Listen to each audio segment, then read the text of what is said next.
I dance, make it hurt.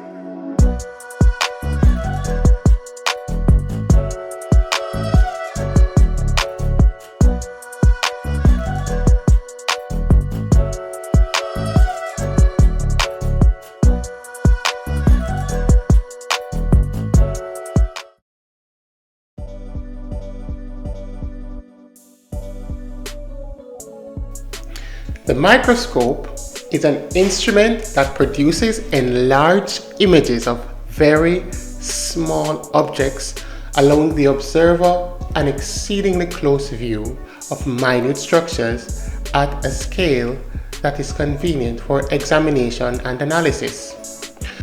The most familiar type of microscope used in the medical lab is the light or bright field microscope. It consists of two magnifying lenses, the ocular, which is also called the eyepiece, and the objective. It is used to magnify an object to a point where it can be seen with the human eye. The total magnification, therefore, is the product of these two lenses.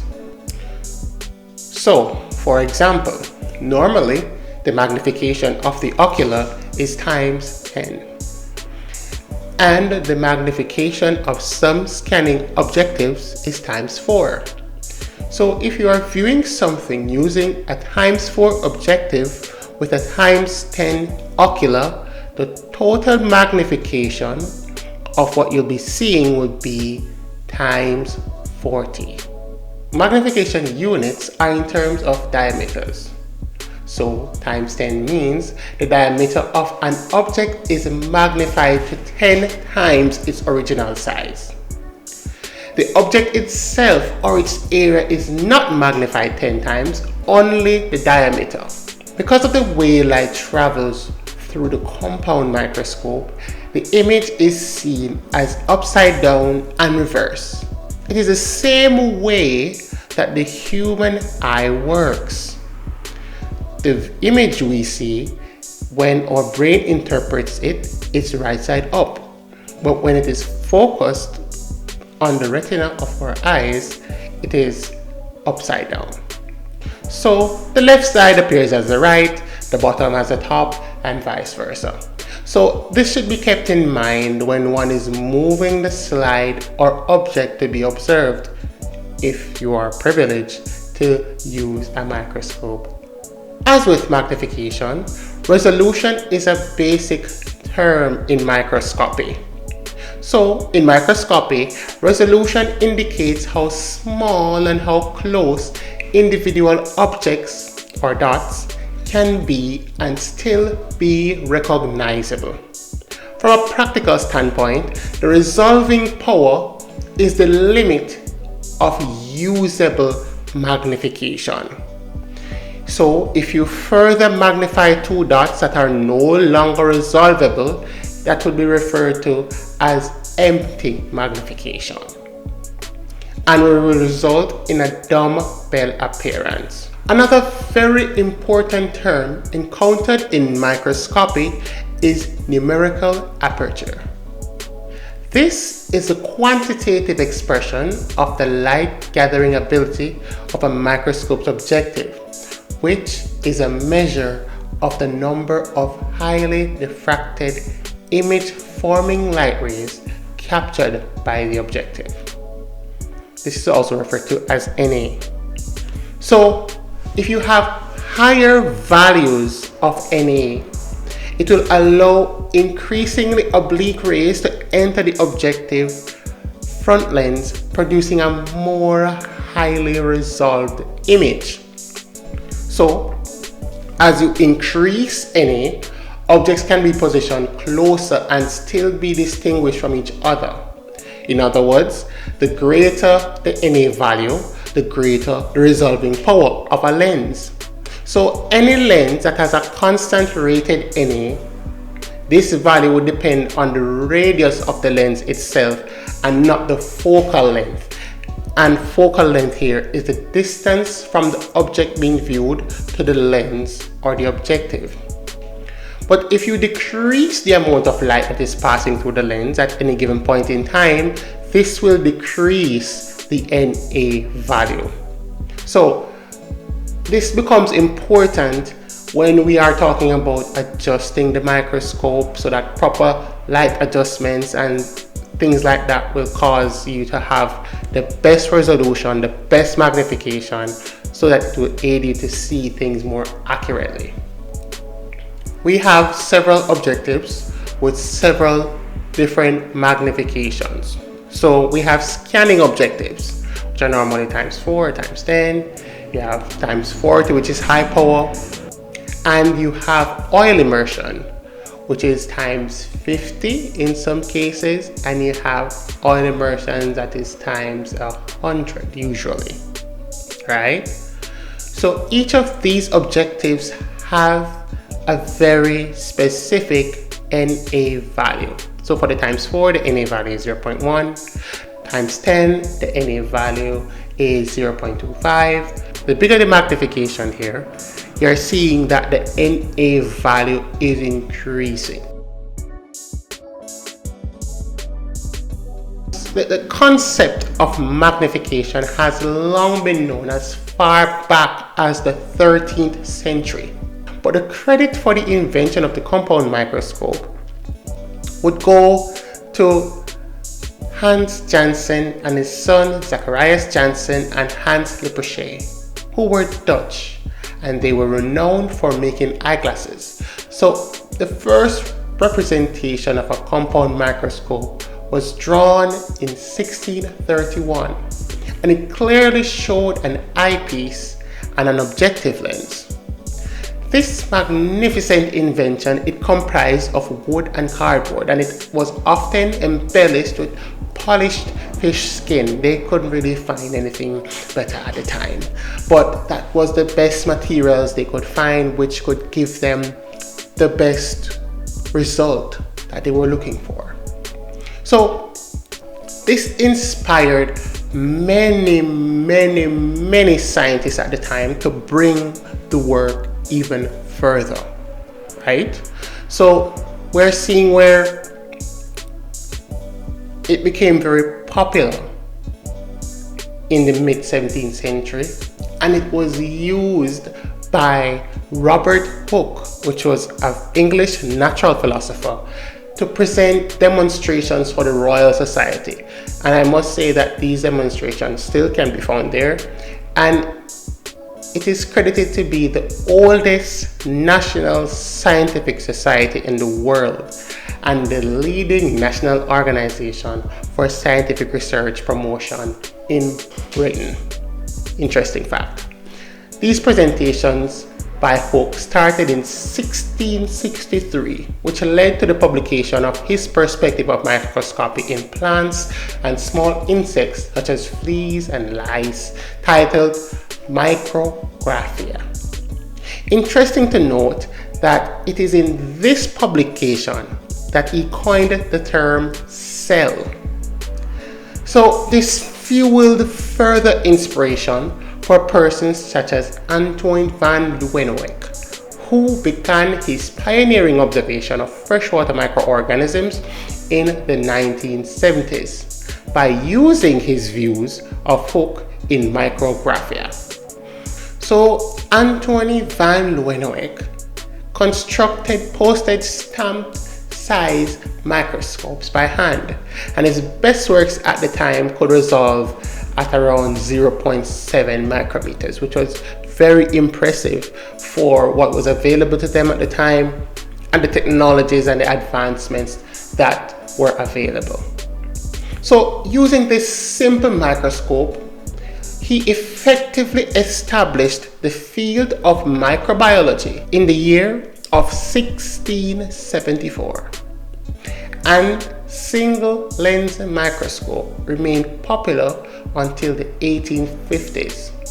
And in 1827, they were used by Scottish botanist Robert Brown to demonstrate the ubiquity of small cell nucleus, a term which he coined in the year 1831. And this is interesting because you can see that each person took it a step further and made improvements, to which, in my view, is one of the greatest inventions known to man today. Because without it, most things in laboratory medicine are virtually, non-existent, because if we can't see cells, we can't make proper diagnosis, we can't make proper research, and the use of the microscope is so vast. But I digress. So the development of new varieties of optical glasses inspired by the sustained advancement of the microscope in the 19th century, and considerable improvements were made in understanding the geometric optics of image formation. So this gave rise to the concept of an achromatic, which is a non-color distorting microscope objective, which was introduced in the year 1791 by Dutch optician Francois Bellingsnijder. I don't know if I'm pronouncing that name correctly, but I give it my best shot. And then the English scientist Joseph Jackson Lister in 1830 published a work describing a theoretical approach to the complete design of microscope lenses. And then the physics of lens construction was examined by German physicist Ernest Abbe, who invented the apochromatic system of lenses in the year 1868, which showed improved color correction than the achromatic lenses. And in 1873, he published a comprehensive analysis of lens theory.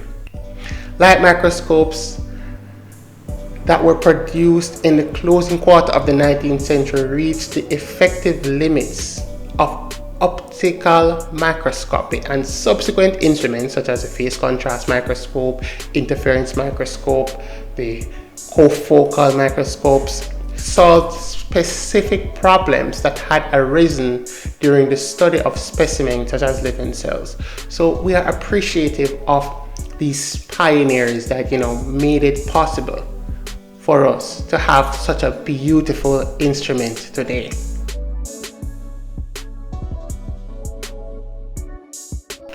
Now, the microscope has four main parts. So you have the framework, you have the illumination system, you have the magnification system, and the focusing system.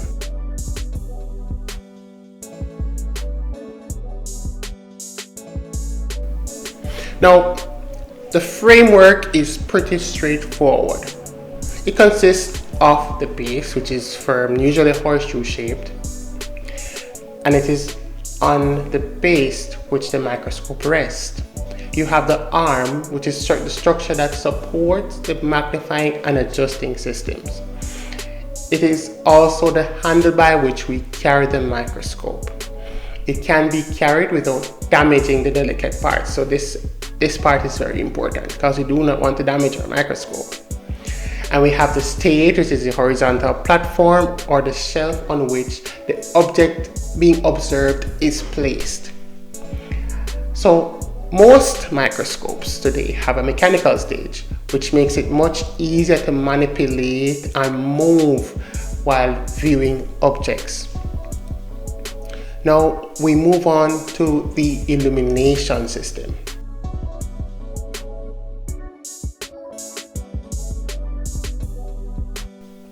So we'll speak about the light source, which a microscope is virtually useless without its light source, right? So we have 6 illumination techniques employed today in the clinical laboratory. Of course, we have bright field, which is the most used.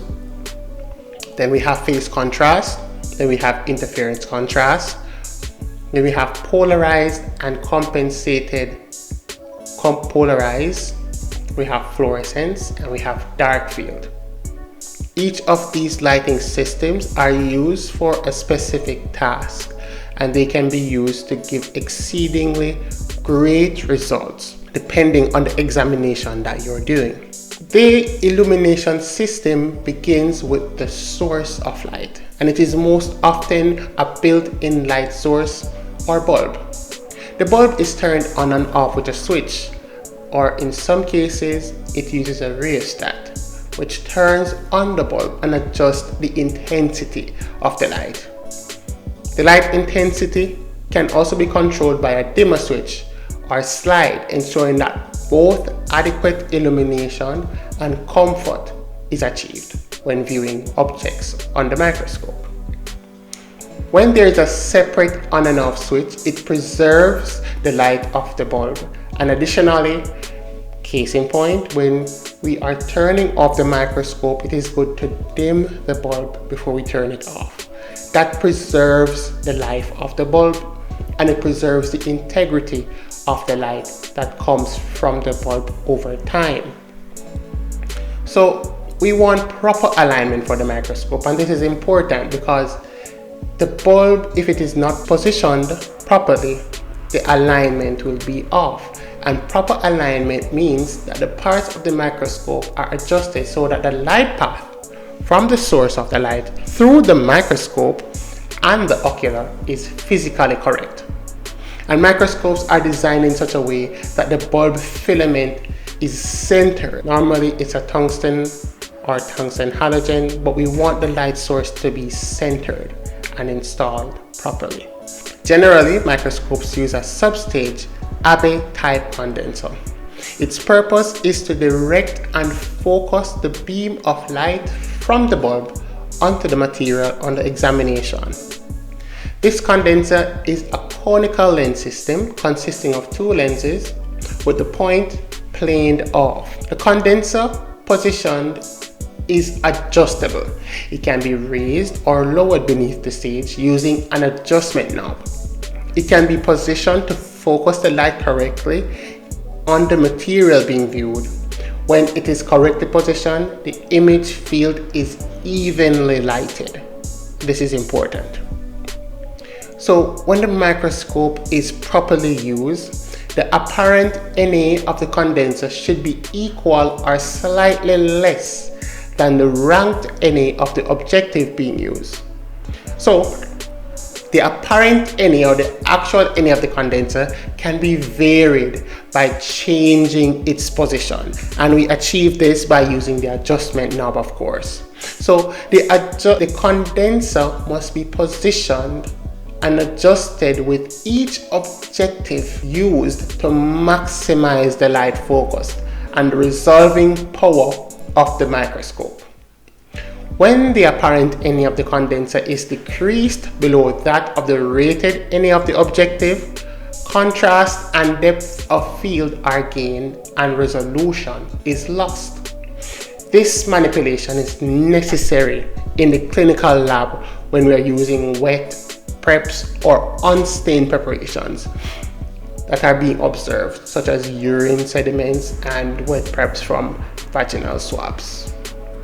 In this case, we gain contrast by lowering our condenser, or we can close the aperture diaphragm partially, but we'll move on to that later. And we can reduce the apparent NA of the condenser. Preferably, we should leave the condenser generally in an uppermost portion, at most only 1 or 2 millimeters below the specimen, and the light adjusted primarily by opening or closing the aperture of the iris diaphragm located in the condenser, which controls the amount of light coming in. Some microscopes are equipped with a condenser element, which is used in the place for low power work and swings out for high power. So we have many ways which we can achieve the right contrast to get the right resolution so we can see these minute objects clearly. The illumination system, it employs different types of condensers, such as the phase contrast, differential interference contrast, and dark field condensers. So The next part of the illumination system is the iris, and we spoke about this before. It controls the amount of light passing through the material under observation, and it is located at the bottom of the condenser under the lens, but within the condenser body, right? So this aperture diagram, it consists of a series of horizontally arranged interlocking plates with a central aperture or opening, and it can be opened or closed as necessary to adjust the intensity of light by means of a lever or a dial at times. And the size of this aperture and consequently the amount of light permitted to pass, it is regulated by the person using the microscope. And such regulation of the light, it affects the apparent NA of the condenser, decreasing the size of the field under observation. So this is important. Decreasing the size of the field under observation with the iris decreases the apparent NA of the condenser, and thus proper illumination techniques involve a combination of proper light intensity, proper regulation, the position of the condenser, and the field size. Now, better microscopes will have a field diagram. Now, this is located at the base of the microscope through which the light passes to the condenser, and this field diagram also controls the area of the circle of light in the field of view when the specimen and the condenser has been properly focused, and it can also be used in the alignment process of the microscope. Amazing. These parts are just so exciting. So we move on to the magnification system. So we spoke about the framework, we spoke about the illumination system. Now we are speaking about the magnification system.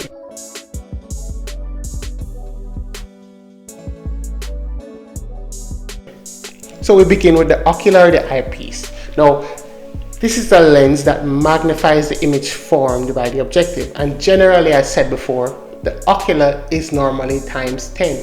However, we can see times 5 or even times 20 oculars because they are available.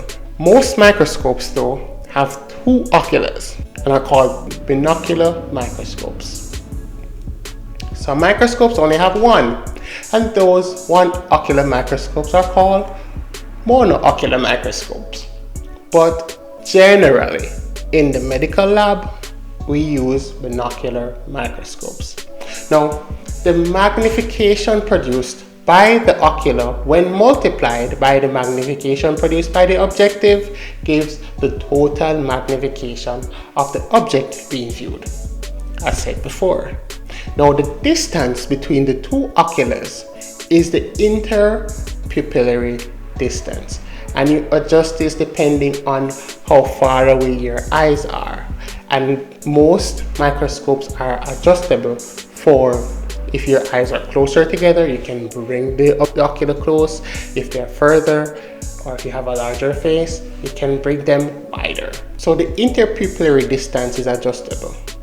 Also, the focus on one of the oculars is referred to as the diopter adjustment, and it is useful as a means to change the focus on one eyepiece so as to correct for any difference in vision between your 2 eyes. So like if one eye has like astigmatism, you can adjust that ocular to accommodate for those imperfections in the eye so that you can get a clear field of view. The objectives can be considered the most important component of an optical microscope. This component is responsible for the primary image formation, and it plays a central role to determine the image quality of the microscope. Objectives are also instrumental to determine the magnification of a particular specimen and resolution under which fine specimen detail can be observed in the microscope. Objective lenses are inscribed with very important information which includes the type of lens, the magnification, the rated NA value, the body tube length, and the cover glass thickness or the requirement for the immersion oil. And we went through the type of lenses that we had before, which is ×4, ×10. Those are referred to as the low power or scanning objectives, and they're often used at the initial scanning observation. Then we move to the ×40, which is high power objective. So we're increasing in magnification here, and it is used for more detailed study. And the total magnification with this objective is 400 times, right? So it is used to study histological sections and wet preparations, for example. Now we move on to oil immersion. Now the oil immersion focal length is very short, and it has a very short working distance as well. And this objective, it almost rests on the microscope slide when it is in use. And from the name oil immersion, it requires a special grade of oil called immersion oil to be placed between the objective and the slide or cover glass. The oil increases the NA and thus the resolving power of the objective. Because the focal length of this lens is so small, there is a problem in getting enough light from the microscope field to the objective.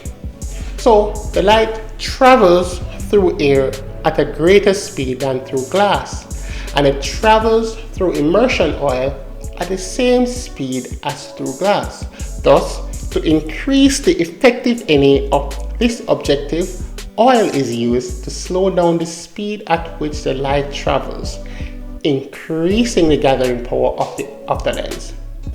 The objectives are mounted on the nose piece, which is a pivot that enables a quick change of objectives. Objectives are described or rated according to the focal length, which is inscribed on the outside of the objective. So, microscopes used in the clinical laboratory often have 16mm, 4mm, and 1.8mm objectives. The focal length is a physical property of the objective lens, and it is slightly less than the distance from the object being examined to the center of the objective lens. Practically speaking, the focal length of a lens is very close in value to the working distance, the distance from the bottom of the objective to the material being studied. The greater the magnifying power of a lens, the smaller the focal length, and thus the smaller the working distance. This becomes very important when the microscope is being used because working distance is very short for the ×40, which is 4mm, and it is even shorter for the ×100, which is 1.8mm. So for this reason, we have to employ correct focusing habits, and it is necessary to prevent the damaging of the objective against the slide on the stage. So we now move on to the focusing system.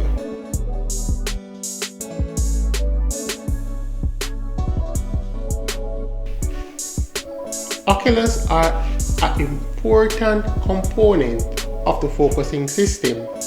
On older microscopes, there is a body tube, which is the part of the microscope through which the light passes to the ocular. The tube length from the eyepiece to the objective lens is generally 160 millimeters. This is the tube that conducts the image. The required body tube length is also inscribed on each objective. However, on newer microscopes, this part is non-existent. On newer microscopes, this body tube is referred to as the head. And on this body tube, it used to have the system that causes the body tube to move up and down. But on newer microscopes, this system now moves the stage up and down. adjustment system is the most important part of the focusing aspect of the microscope, and it uses a rack and pinion gear to move the objectives nearer or further from the objective being viewed on the stage. The adjustment system enables the mechanical stage to move up or down for focusing the objectives. This usually consists of two adjustments, coarse and fine. The coarse adjustment gives very rapid movements, so it moves the stage in very large increments. And then you have the fine adjustment, which is a very slow movement over a limited range. In other words, this moves the stage in very small increments. So the coarse adjustment is normally used when you're scanning your field of view, and the fine adjustment is used to bring the resolution to a point where the field of view shows the object absolutely clear and gives the best focusing power to the observer using the microscope, enabling them to see very accurate images. So there you have it, the microscope in all its glory. Let me know what you think about this video by leaving a comment down below, and like, share, and let me know what you think about this video. Let me know if you want to see more videos like this. And of course, stay tuned to this channel to hear a lot more stuff about medical technology, which is a very exciting field. If you haven't done so before, please check out my video on what is medical technology. It is very informative. Well, bye for now, until the next one. Thank you so much for watching my video to the end. I really appreciate it. Go ahead and follow me on all socials at Asa the Great. That's Asa the Great on all socials. Go ahead and hit that subscribe button and subscribe to my channel, and hit that notification bell to know when I put up new content. Always remember, never forget that the greatest discovery of all time is to realize that you are your greatest asset.